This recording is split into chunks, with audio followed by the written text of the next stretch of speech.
Hello, good morning. Good morning, Ma'am Koan. Pa-confirm lang kasi itong ngalan. Ashia Sirad po. So, my name is Dr. Samantha Rabong and I will be your doctor for today. So, before we start, Bisaya, Tagalog, saan po tayo komportable mo? Tagalog po. Sige po. Pwede rin po mag-isa. So, nakakaintindi naman ako para magka-klaro, hindi tayo magka-miscommunication. So, kamusta po? Anong dinaramdam natin today po? Like, this past few days po ang sakit po ng dibdib ko, like on and off siya. Pero hindi naman siya palagi, pero on and off. Tapos, mabalaka ko masakit akong dibdib. Okay, so wala ilain, chest pains lang yun. Sometimes akong left arm po, sakit po. Okay, so chest pain, left arm, dayon, gaano na po ito katagal? Like, dugay na siya, Dok, mga 1 month. Di na ko siya ma-remember kasi on and off yung pagsakit niya, Dok. Okay, so mga 1 month, nasa span ng isang buwan. Okay. Tapos, ano yung feeling? Pag sumasakit yung dibdib niyo po, ma'am, ano yung nafe-feel niyo? Ano, parang matulis po ba? Parang mabigat? Ano yung parang may matulis po na gatusok dito. Tapos, familiar naman po kayo sa scaling, no? Mga 1 to 10, ganun po. Kung gano'ng kasakit po? Oo, sa gano'ng kasakit, yung 10 pinaka-masakit. Para sa inyo po, anong level ng sakit yung nafe-feel niyo? Recent po mga 6 po.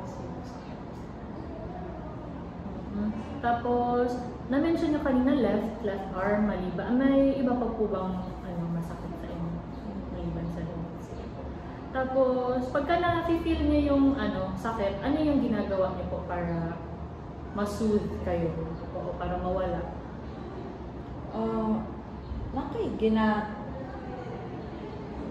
Take na... may tinitake ka medication. Para saan po ito? Sa cholesterol po, pero hindi na ko siya ma-remember.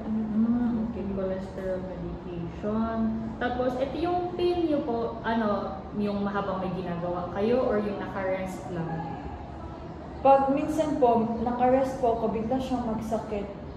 Even at rest. Makalit ko siya sakit po. Okay, kahit nakaupo, ganun. Pag gumagalaw, mas masakit. Po. Mas masakit. Okay. So, rest, pati active. Tapos, anong family history natin mo? May kayo sa family? Actually po, akong papa, akong papa kay napot siya heart disease.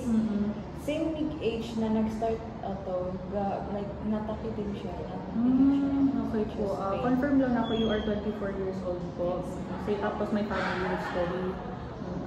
Okay, pardon sa question ako. Doctor, ma'am, sorry.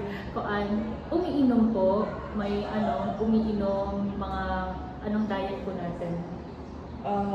Hindi naman po ako umiinom. Pero siguro po malakas po kung kumain ng mga fatty foods.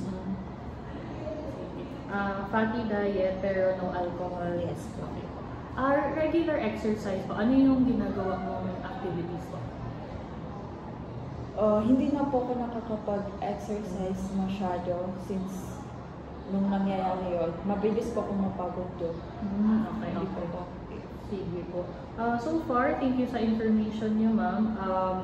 Thank you for being open, no? So, klaruhin ko lang yung information na pinrovide nyo. You are 24 years old, no alcohol intake, mahilig sa fatty foods, may history yung father mo around the same time, tapos, ang itong feeling mo na sharp chest pains, no? Nasa level 6, if you describe, tapos, both active and rest, mas severe pag kayo ay active.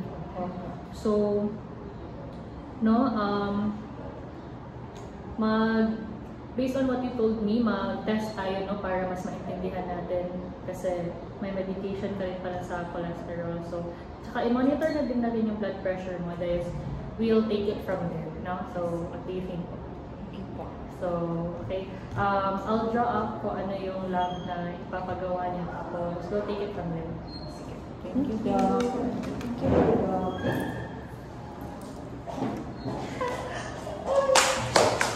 Ang ganda sa'yo. Isang take lang.